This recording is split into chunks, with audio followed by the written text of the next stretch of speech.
welcome back to another episode of the best of Prisoner from 1978 to 1986, folks. The scene I just showed you then, that's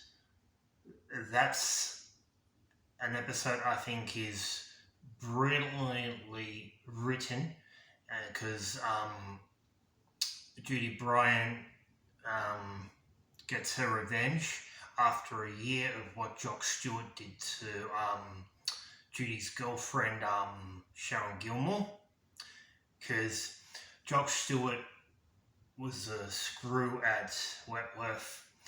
He was corrupt as shit, but plays it so bloody well and everything and that. He threw Sharon Gilmore down the stairs in Prisoner at Wentworth Detention Centre, and he thought he pulled off the crime of the century. But Judy Bryant didn't buy the bullshit and that, so she tried once. When she escaped the second time from Wentworth, that's when she went after Jock Stewart, and Helen Smart plays a role of a prostitute, got her a job in a massage parlour, and she's working there because she knows Jock Stewart's been going to that one and that. Then she calls it in, she's going back to Wentworth. But the interesting thing with that is, it's like, if you watch Prisoner and you watch DVD or Foxtel or on Channel 10 or whatever, if you've just found it in that, the stories are done so well and everything. It's like, like I was saying about the Jock Stewart story, they wanted justice.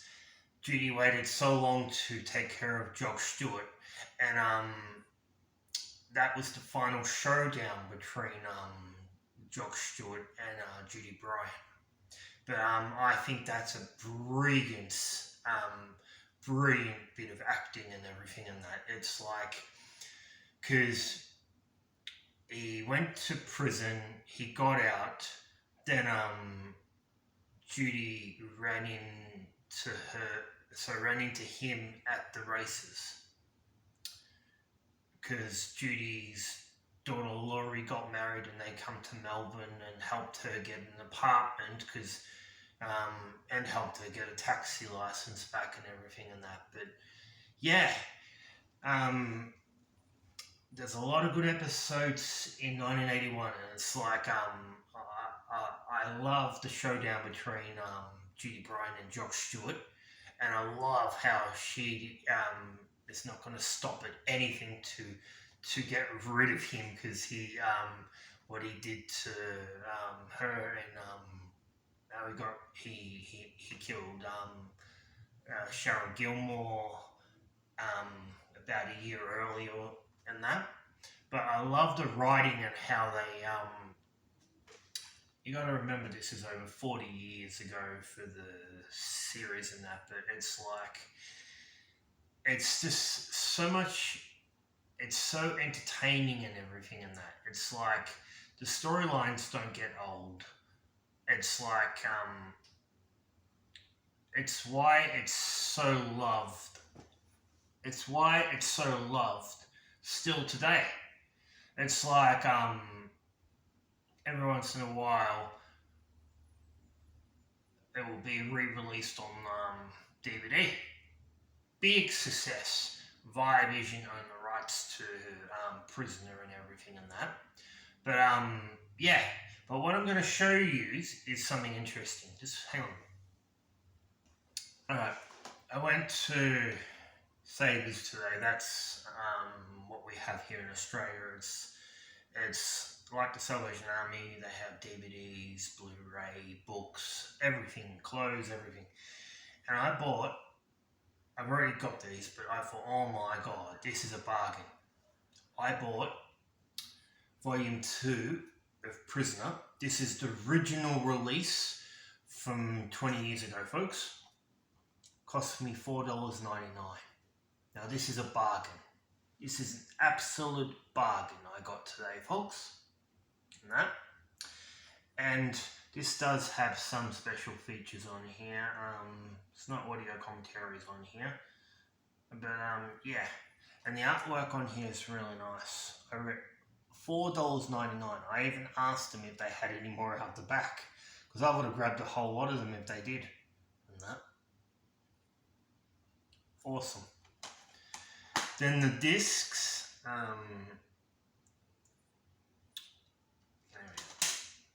This is what they've done. They've done multiple colors for the discs. I think are really cool in that. And this came out about 20 years ago, because they originally had the Prisoner in the suitcases in these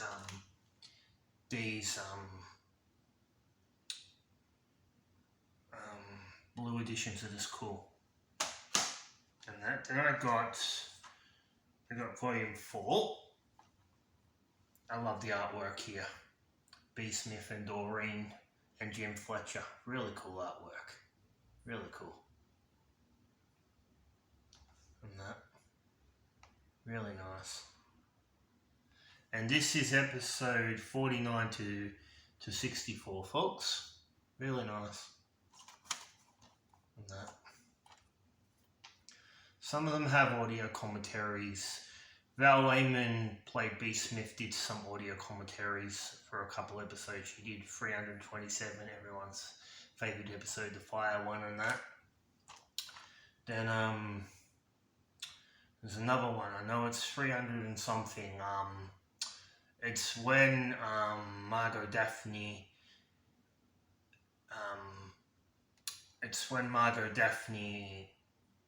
When Meg Morris got sentenced to Wentworth for 48 hours for contempt of court when Judy Bryant opened the halfway house.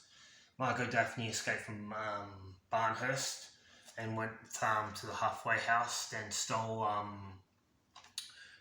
Meg Morris's car, went on a bender, run down a poor man, got under this bridge. It's where I went about a month ago when I was showing you all where that was and everything and that. Really cool artwork. And that, really nice. And yeah.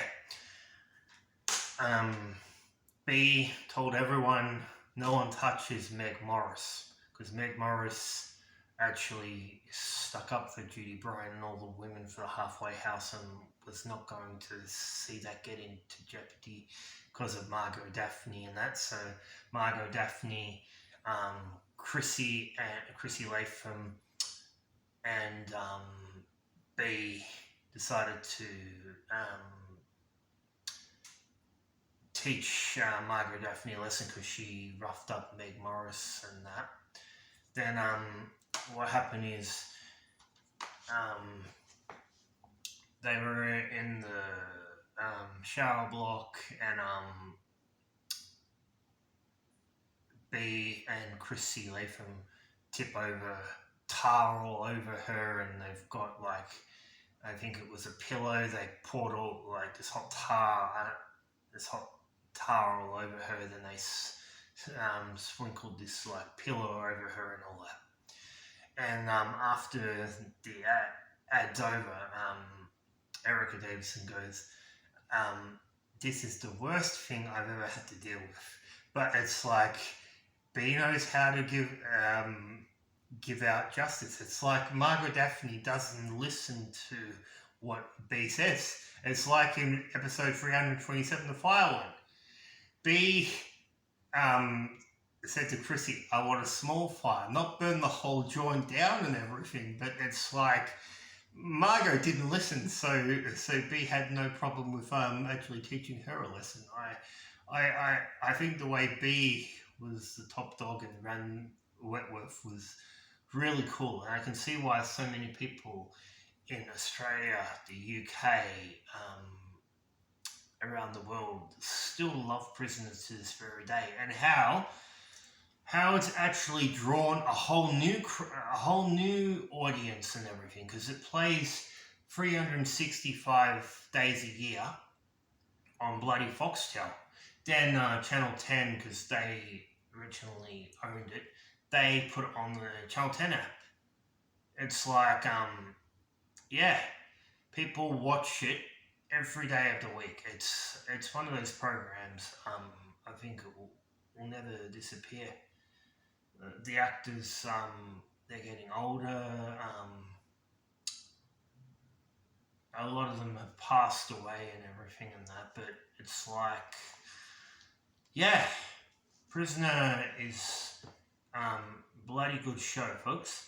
All right, and I also bought Volume 5 for $4.99, and that.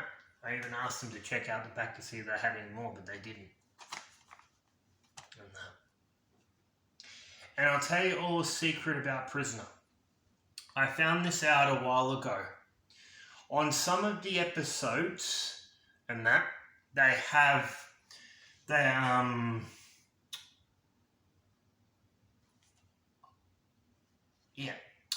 on episodes where Chrissy Latham had a baby when Elizabeth was born. It's one of discs. I have to find it, and I will talk about it in the next video. But on a lot of the DVD copies of Prisoner, there's cookies on there. So if you actually, and a smart way to find it is if you rip it or something and put it onto your hard drive or whatever, and you look at the file, you will find the secret cookies on some of them. It's like they're sometimes they pop up on the menu, but it's like one night I was watching Prisoner on DVD and the cookie popped up. I thought, holy shit, what's this? I don't know, I've never seen this before. So then I was having a look, because I've got a DVD burner, so I thought, okay, I'll just have a look. And I found some of the cookies. They're just like, it's the one where Chrissy had the baby. You actually see the guy growing up and played the baby. It played Elizabeth, and that. You hear him talking about it, and that. It's like goes for about 3 or 4 minutes, but it's quite interesting in that. It's like, yeah, it's really cool. Now these are the discs for that one. I like how they come up with all the different colours and everything. It's really, really cool. And I don't mind this artwork because it's blue and it's got I like how it's got the paper clip and the fun print up here and all that. That's really cool. I really like how they issued these, but these are worth money. The episode where Mara Desmond got killed by Ruth Ballinger, at one stage about 4 years ago, you could only get it from the UK. That's how rare it was. But now it's like you can get it for 40, 50 bucks. It's really cool. It's like, yeah. And it's like, I think this is a bloody good series in that. And I recommend it to anyone. Alright, I thought we'd talk about another character in Prisoner from 1981, folks, and that's Kate Peterson. Another bloody good character, comes in for doing time for murder, tries to get close to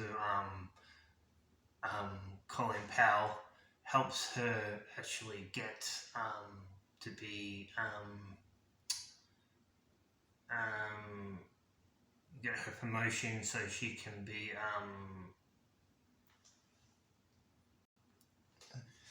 Colin Powell got the role of deputy governor because Meg Morris turned it down because Meg Morris's husband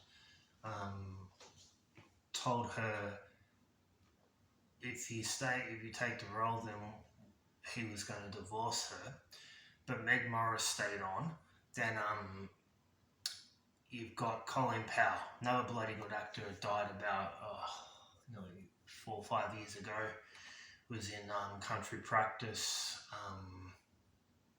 All Saints, so many other shows. Very sadly missed.